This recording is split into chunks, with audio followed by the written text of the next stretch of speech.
جیسا گمان رکھتا ہے بندہ اللہ سے ویسے ہی حق تعالیٰ معاملہ فرماتے ہیں. تو اچھا گمان رکھیں خدا سے. خوش گمانی، تقوی میں خوش گمانی کا اثر ہے، گناہوں میں بدگمانی کا اثر ہے. متقین کو خدا سے خوش گمانی پیدا ہو جاتی ہے اور فساق و فجار کو رفتہ رفتہ خدا سے بدگمانی پیدا ہو جاتی ہے. اور خدا سے بدظن رہنا، بدگمان رہنا تو بالکل ہی ہلاک کرنا ہے اپنے کو. ان کے خزانوں کو لوٹنے کا طریقہ ان سے حسن ظن ہے. انا عند ظن عبدی بھی، میں اپنے بندے کے گمان کے ساتھ اپنے گمان کر لیا وہ میرا کام بنا دے گا اور مجھے ولی بنا دے گا اور مجھے ایمان کامل پر خاتمہ عطا کر دے گا. بس جیسا جیسا گمان کرتے رہے ویسا ویسا خدا معاملہ کرتا رہے گا انشاءاللہ اپنی رحمت و کرم سے، مہربانی سے، کہ اپنے بندوں کے حسن ظن کو کیوں ہم توڑیں. چلو اس کو پورا کر دو، اس کی آرزو کو. ایمان والا ہے، ہم اس پر ایمان رکھتا ہے. ایمان والے تو سعادت مند ہوتے ہیں. سعادت مندی ہے زبردست کہ ایمان لے آئے. اسباب نہیں نظر آئے کوئی پریشان ہونے کی بات نہیں. مسبب الاسباب ہے بس کافی ہے. ہمیں سبب کی پوجا تھوڑا کرنی ہے. خدا کی عبادت کے لیے ہم پیدا ہوئے ہیں. الیس اللہ بکاف عبدہ، کہ اللہ اپنے بندے کے لیے کافی نہیں؟ بے سبب کے کام بنانے پر قادر ہے. اسباب بھی تو مخلوق ہے، وہی پیدا کرتا ہے. تو سبب کے نہ ہونے سے کیوں پریشان ہو؟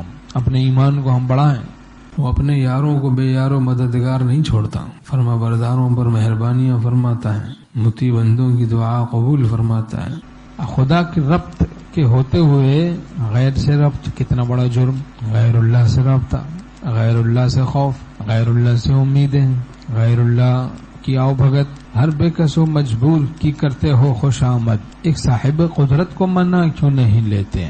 ایک صاحب قدرت کو منع کیوں نہیں لیتے؟ اللہ کا راستہ توکل کے بغیر طے نہیں ہوتا. توکل بھی سیکھنا پڑتا. ایک جلیبی بنانی میں سیکھنی پڑتی ہے اگر بنانا کوئی جاننا چاہے تو. وہ بھی ایسے ہی نہیں آ جاتی.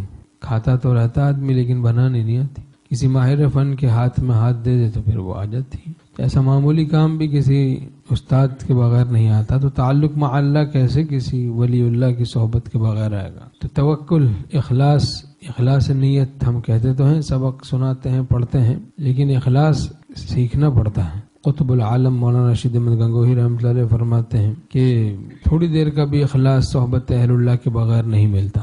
کسی قوی ولی اللہ سے گہرا دلی تعلق ہو تو پھر آدمی موحد بنتا ہے. کسی موحد سے دلی تعلق. المرء علی دین خلیلہ فلینظر احدکم من یخالل. حدیث شریف میں کہ ہر شخص اپنے گہرے دوست کے دین پر خود بخود ہو جاتا ہے. بس تم دیکھ لو کس کو اپنا گہرا دوست بنا رہے. تو موحد بننا ہے تو کسی موحد سے دلی تعلق کرنا پڑے گا. خدا پر یقین اور ان کے وعدوں پر یقین اور تقوی، یہ ساری دولتوں کے حصول کے لیے کسی صاحب دولت سے دلی تعلق ہو، یہ دولتیں منتقل ہو جاتی ہیں.